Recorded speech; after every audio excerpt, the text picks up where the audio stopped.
¿Cómo están? Nuevamente aquí en Dame el Poder, y luego de esta interesante noticia que ocurrió ayer de la marcha multitudinaria, vamos a hablar de política y economía como hacíamos siempre, pero no quería dejar de hacer referencia a Ni Una Menos, esta campaña muy acertada, por cierto. No vamos a hablar todo el programa de eso, porque en realidad en estos casi 13 años que estoy al aire en mi programa, siempre, y también en otra cadena donde estaba y se llamaba Bloomberg, y un segmento dedicado a la mujer en algún momento también tuve, además de otras notas, dediqué mucho tiempo del programa y de mi trabajo a los derechos de la mujer.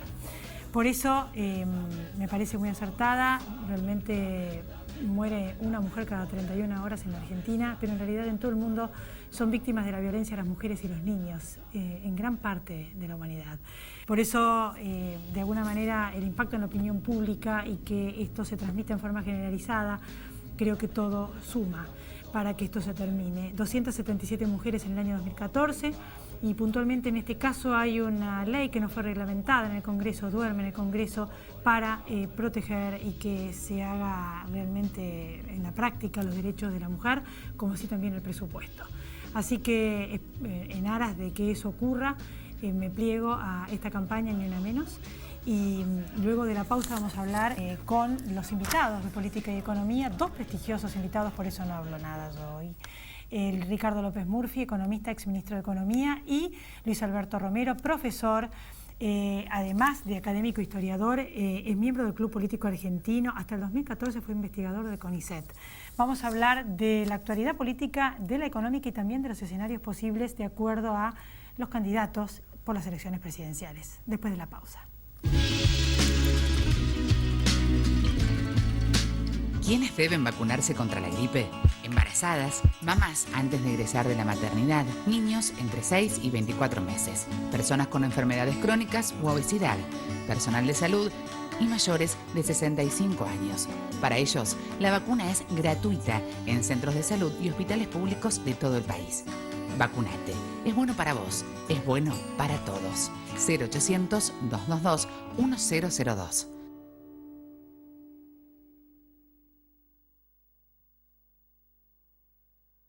Grupo Petersen, desde 1920, construyendo el país.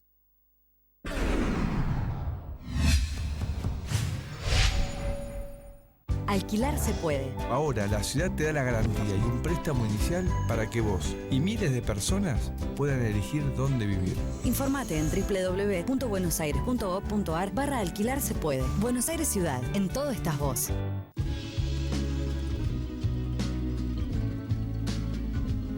Aquí estamos entonces en Dame el Poder con nuestro prestigioso invitado de hoy, Luis Alberto Romero. Gracias por venir. Hace tiempo que lo tenemos como nuestros referentes y la verdad es que es un placer escucharlo. Hay un tema que está analizando entre los muchos en la actualidad que tiene que ver con el kirchnerismo. De cara a las elecciones presidenciales es interesante su reflexión. ¿De qué se trata? Bueno, la elección parece ahora estar polarizada entre sigamos adelante con el proyecto, cambiemos todo, o una cosa intermedia que es continuidad con cambio o cambio con continuidad. No se aclara mucho qué cosa es lo que podría continuar o lo que podría cambiar, porque a veces las cosas, diríamos, llamativas pero marginales ocupan todo el escenario, ¿no? Por ejemplo, la inflación es algo que impacta mucho, pero en realidad es consecuencia de otras muchas cosas de las que no se habla tanto, ¿no? Así que yo estoy tratando de pensar dónde encuentro el meollo del kirchnerismo, ¿no? No es fácil porque es cambiante, no tiene un centro, sino yo creo que tiene 4 centros y a veces se nota más uno, a veces más otro, ¿no? El primero, el más conocido, es la cuestión republicana, ¿no? Un gobierno que ha barrido con las instituciones republicanas y casi yo diría con la idea de Estado de Derecho, la idea de ley, ¿no? Esto es todo un problema. Ahí la veo a Cristina sonriéndome en una pantalla, ¿no? La segunda cosa es la manera como un grupo de políticos se ha apropiado del Estado, como desde el gobierno un grupo pequeño de personas, casi diría una banda, ¿no? Se ha adueñado de todos los mecanismos del Estado y los utiliza para fabricar los votos que necesita para continuar, ¿no? Porque en la Argentina hay muy pocos ciudadanos y hay mucha gente que es de un modo u otro manejable desde el gobierno, ¿no? El tercer punto es que este grupo yo creo que ha montado un sistema extraordinario para robar, ¿no? Tanto que yo creo que la palabra corrupción es totalmente insuficiente porque ya es un régimen completo, ¿no? Yo uso a veces la palabra cleptocracia porque es notable como casi todas las cosas que hacen tienen de un modo u otro que ver con el beneficio, el retorno, la coima, ¿no? No hay una gestión que se haga pensando en vamos a hacer tal cosa, sino hacemos estas cosas porque esto nos rinde tanto, ¿no? Subsidiamos a los transportes porque de ahí sacamos tanto, no porque pensemos que el subsidio va a funcionar, porque obviamente no funciona, ¿no? De modo que esas tres cosas yo creo que además se superponen mucho, ¿no? A veces quizá costados de lo mismo, ¿no? Y la cuarta es el discurso, ¿no? Esta cosa que han logrado construir admirablemente, en mi opinión, es una verdadera obra de arte, ¿no? Que para los que estamos afuera es absurda, pero que evidentemente tiene muchísimo éxito, pega mucho y en sí es todo un tema, porque eso pega tanto, porque habla también de cómo es la cabeza de los argentinos, pero a ellos les ha funcionado para tapar todos los agujeros, bloquear todas las críticas, ¿no? Una de las, yo ya no como periodista, sino como politóloga, hace rato que vengo cuestionándome o preguntándome algo que me llama mucho la atención, porque se llaman a sí mismo peronismo, pero los que hemos estudiado un poco algunos temas vemos que el peronismo se sentaba en los sindicatos, el poder, más allá de que era una corriente mundial en su momento y demás, que eso, bueno, hay algunos que lo discuten, que si hubiera ocurrido, no hubiera ocurrido igual, no importa, era una corriente mundial, se sentaba en los sindicatos. Y ahora no, porque en parte el sindicato la apoya al gobierno y otra parte se escindió, a tal punto que su pata más fuerte está en la clase no trabajadora, y hasta le diría los subsidiados y demás. Por eso, ¿qué es esto? ¿Esto es peronismo? ¿Es cuasi peronismo? ¿Es nuevo peronismo? ¿Neoperonismo? ¿O es un sistema político nuevo que habrá que ponerle un nombre? Sí, una respuesta muy general. Si vos, por ejemplo, tomás la Iglesia Católica, desde el siglo III hasta la actualidad, no podés decir que es la misma, ¿no? Evidentemente ha cambiado mucho, ¿no? Pero por otro lado hay alguna continuidad, y así es con todas las cosas, ¿no? Continuidad y cambio, a veces va cambiando una cosa y otra queda, ¿no? Yo creo que el peronismo de 1945-55 le dio a los sindicatos una posición privilegiada. Después del 55, en todo el periodo que estuvieron fuera del gobierno, el sindicato fue la cabeza del peronismo, la columna vertebral, como se decía, pero desde el 83, con la democracia y con el sistema electoral y con la producción de votos, el sindicato tiene mucha menos importancia que toda la red política que se arma, por ejemplo, desde una intendencia del Gran Buenos Aires, ¿no? O sea que tienen un peso menor políticamente, a la hora de producir votos no importan tanto, ¿no? Y ahora el gobierno los trata como a uno más, ¿no? Una corporación respetable, pero no la única, ¿no? Por eso te decía que me parece que la clave está en la capacidad que tiene este modelo político para producir sufragios, para fabricar sufragios desde el gobierno. Y ahí pesa mucho más un intendente y se saca mucho más rédito de un desocupado que de un trabajador, que es lo que vos me señalabas. Un desocupado es el votante ideal porque está sensible a todo, ¿no? O ocupado en el Estado. Claro, ¿no? Bueno, desocupado quiero decir es la masa de subsidiados, etcétera, que tienen cosas que hoy te las doy y mañana te las saco, ¿no? Esta es la base de maniobra ideal. esto se aplica a un gobernador de una provincia, hoy te doy plata, mañana te la saco. Así, eso es lo que yo te decía, el uso de... Es que en el mismo peronismo, yo te digo un referente del masismo, opinan ellos, yo no digo que estoy a favor ni en contra, digo lo que opinan, que ellos sustentan el voto más en la clase baja trabajadora, en tanto que el oficialismo en la clase baja no trabajadora. Es o sea posible. que ya es como que se ve, entre ellos mismos hablan de una escisión, Sí, entre sí, los sí, peronistas sí. para el trabajo y los peronistas para el no trabajo y subsidiado. Sí. Bueno, y de hecho buena parte de la dirección sindical está enfrentada con el gobierno, ¿no? Pero con el peronismo pasa toda la vida, pasó esto, que se abre, se junta, se abre, se junta, ¿no? Hace 3 meses nadie dudaría de que Massa era una cosa distinta del peronismo. Hoy la verdad es que se está quedando él solo con la diferencia, porque está todo el mundo volviendo al redil y nadie objeta que vuelvan, ¿no? Yo creo que esto sí es una constante del peronismo, esa tremenda generosidad que tiene con todos los miembros de su familia, que les permite que den una vuelta, que vuelvan, que den una vuelta. En otros partidos los expulsan, pero acá no, acá esto sí es una constante, ¿no? ¿Cómo ve este escenario electoral y todo lo que está saliendo a la luz, ¿no? De que hay que solamente, diríamos, habría un triunfo de la oposición en caso de que haya una alianza, que de otra manera ya sería un poco más complicado, y todo esto que se está analizando en estos últimos días en los medios?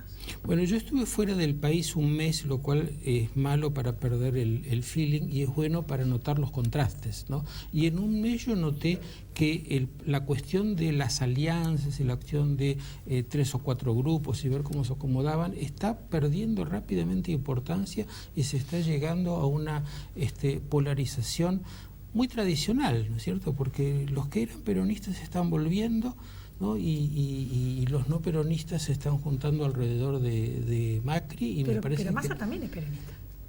Sí, pero ¿cuántas? Massa ¿qué es Massa? Massa es los 30 intendentes que lo sustentaron, ¿no? De los 30 intendentes ya se fueron 6, 7 u 8, ¿no? Como los 10 indiecitos, éramos 10, ahora solamente somos 9, ¿no?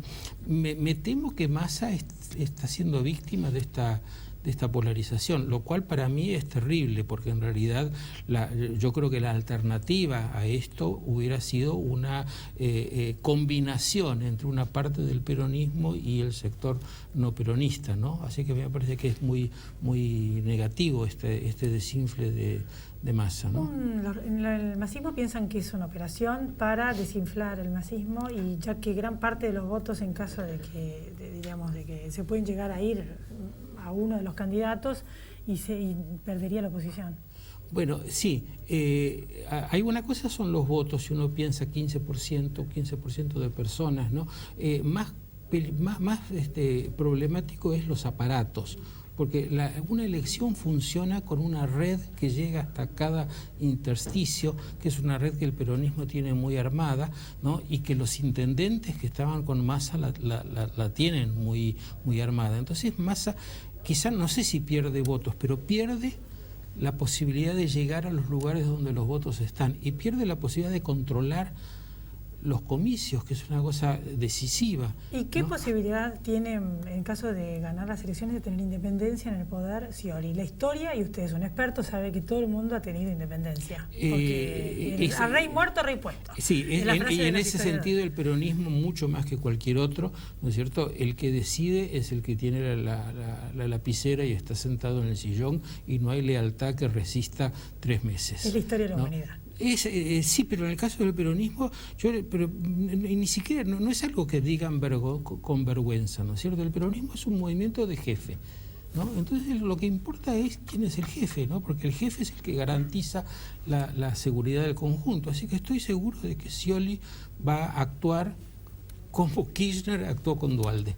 Bueno, entonces vamos a estar atentos a las próximas elecciones y a la nota que va a publicar con respecto a qué se vota. ¿Cómo se titula? No sé bien todavía, ¿no? Pero podría llamarse Tiempos Interesantes, ¿no? Hay una maldición china que es ojalá te toquen tiempos interesantes. Bueno, gracias Luis. Gracias nuevamente por haber estado acá. Después de la pausa, la economía con Ricardo López Murphy. Ya volvemos, no se vayan. Arracacha, acutacata, racutacata, arracata, chucatu, pacata, racuchacata, pucatu, racata, chacupaqueta, pu.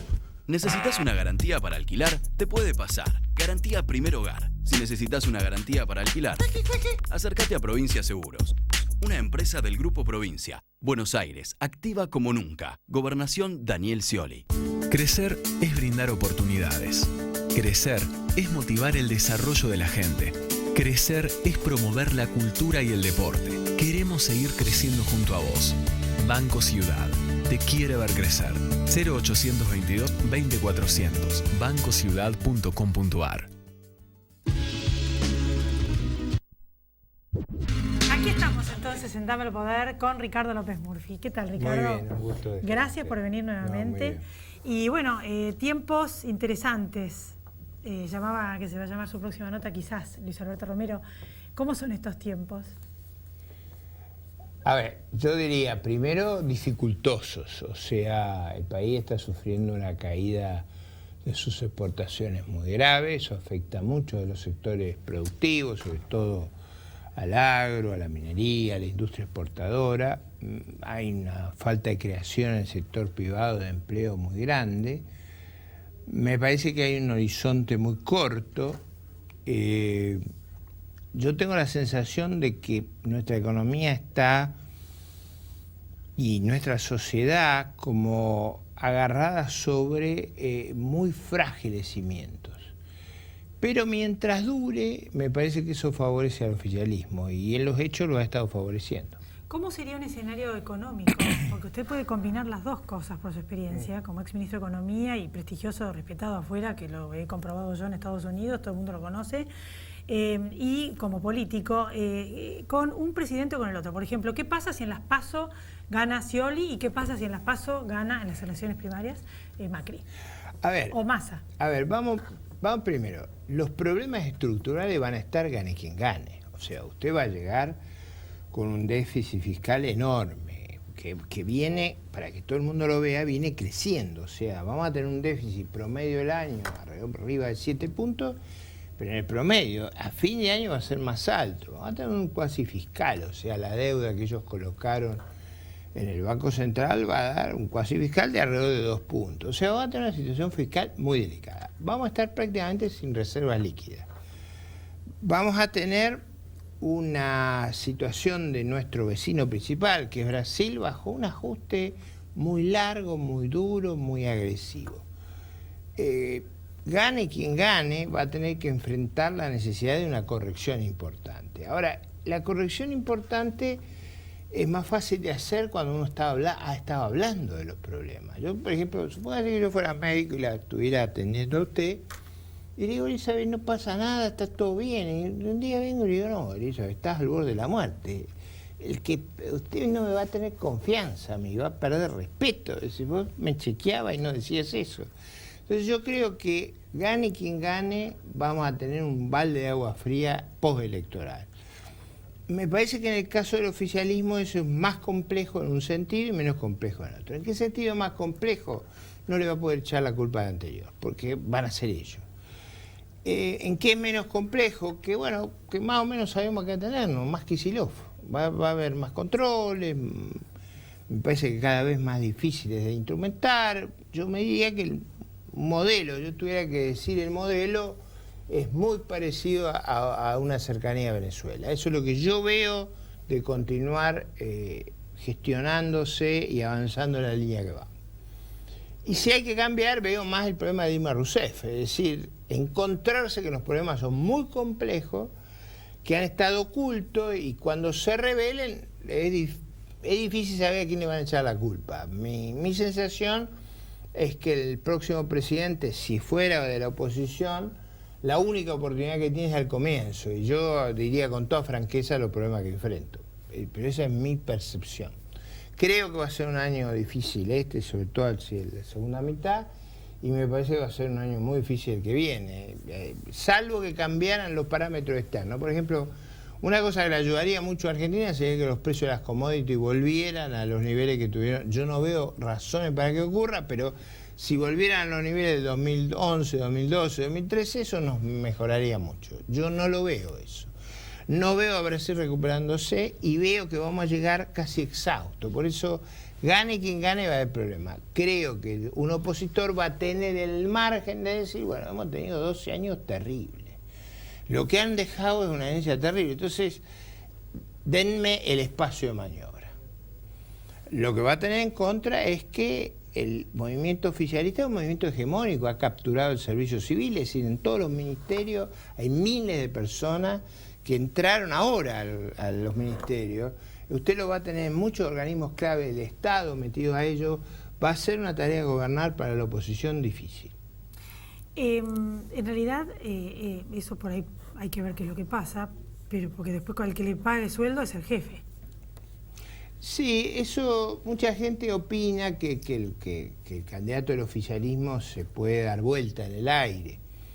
A mí me parece que eso ojalá fuera cierto, pero yo no estoy tan convencido porque creo que se ha armado un cerrojo de poder en la burocracia, en el Congreso, en las agencias regulatorias.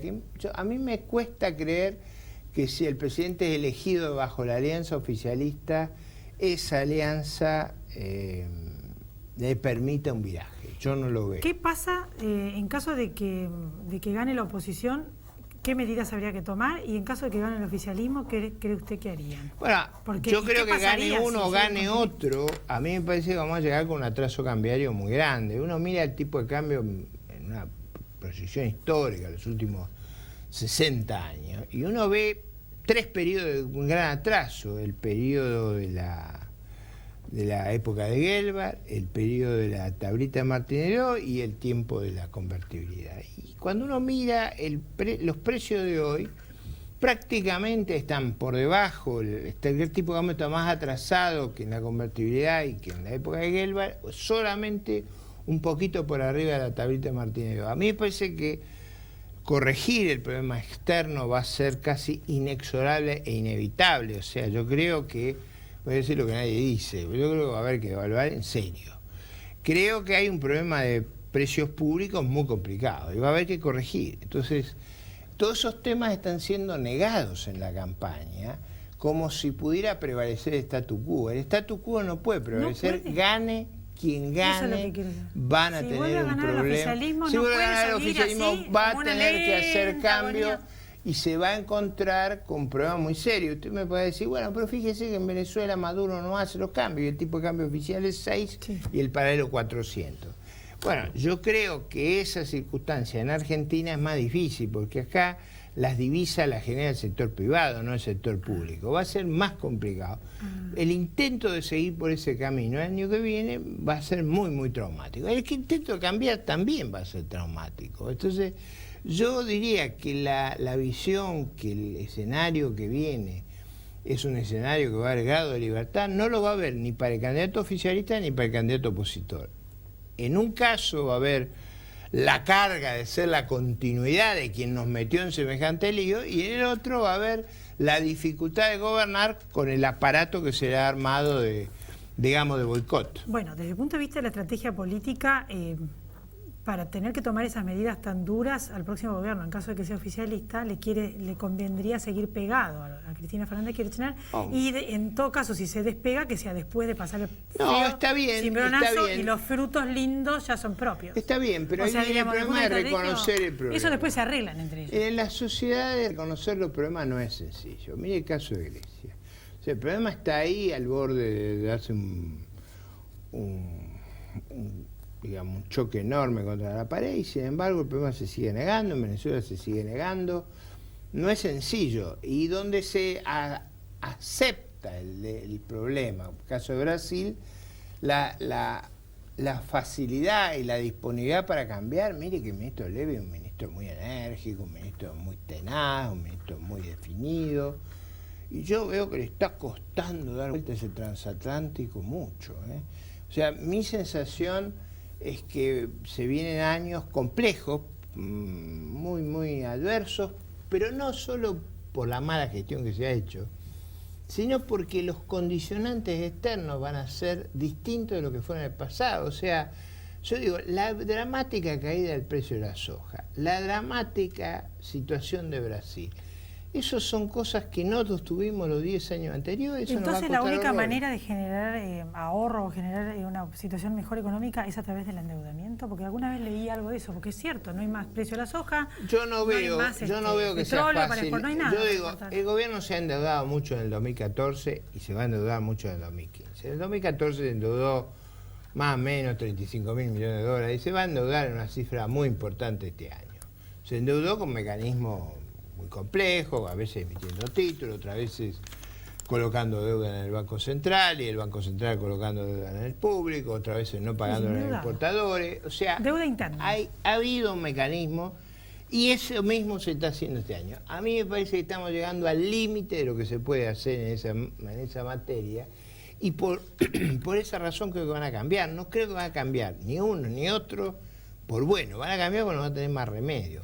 Yo veo como un desfiladero casi inescapable ese, porque, como le dije al comienzo, no es que sea opositor oficialista, pero es los condicionantes que enfrentamos, que nos han impuesto por la realidad, la caída del precio de la soja, la caída de todos los precios de las commodities, se ha caído la soja, el maíz y el trigo han caído de manera dramática, y las cosas que nos darían espacio, por ejemplo, yo creo que hay una gran oportunidad en el mercado de la carne de vacuna, pero eso lleva muchos años a dar vuelta al ciclo, porque el tipo que mató el rodeo, no hay. Volver a reconstruirlo Recién ahora se está recomponiendo. es una recomposición biológica, Años, o sea, lleva 8 o 10 años recomponer. Y para Vaca Muerta acaba de decir el Ejecutivo que máximo de inversiones que quieren venir a otro país, que hace falta infraestructura, o sea que todo va a llevar muchísimo tiempo. Eso sin duda. Bueno, ahí tiene un caso interesante. Ya yo sé que estamos al borde. ¿Qué pasaba hasta mediados, hasta que se produjo la caída del precio del petróleo? Todos teníamos en la cabeza que Vaca Muerta era una oportunidad inmensa. Con la caída del precio del petróleo, en Vaca Muerta hay que hacer los números con mucho cuidado. Entonces, estamos en una situación de adversidad, gane quien gane. Yo, por supuesto, deseo que gane la oposición para que no macañar sobre lo que uno piensa. Yo espero que gane la oposición. Reconozco que va a tener dificultades y ni quiero contar las que va a tener el oficialismo. Yo le agradezco muchísimo Muchas gracias. haber estado acá, lo dejamos atender el teléfono y nos volvemos a encontrar después de las elecciones. Muchas gracias. Y a todos ustedes también, gracias por haber estado ahí y nos volvemos a encontrar nuevamente la semana que viene aquí en Dame el Poder.